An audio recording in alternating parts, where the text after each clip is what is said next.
לפעמים החיים לוקחים אותך למקום הזה ואתה לא מרגיש, ואז שאתה בתוך זה, אז אתה מחליט שזה מה שאתה רוצה לעשות.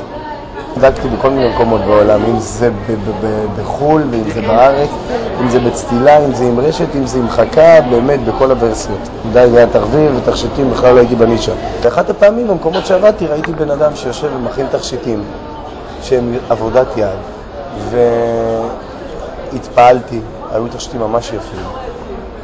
ואמרתי לו אם אני יכול לנסות, כי ראיתי את הטכניקה שעובד, זה הזכיר לי מאוד את הטכניקה שאני משתמש בה בדייג, עם כל החוטי דייג והכלים שהייתי עובד איתם. והוא נתן לי לנסות לעשות משהו, ועשיתי את זה תוך 2 דקות, והוא אמר לי, מה שאתה עשית עכשיו ב2 דקות, לקח לי שנה להגיע לרמה שאתה הגעת, הוא אמר לי, אתה מאוד מוכשר ואתה חייב לנסות לעשות את זה. חוט הדייג הפך לסליל השרשרת, והפיתיון הפך לאבני החן. שחר מתאר את המעבר לאומנות כטבעי. בדייג יש המון שלווה. בשביל לעשות תכשיטים מינימליסטיים ועדינים וקטנים כאלה, חייב המון שלווה והמון רוגע.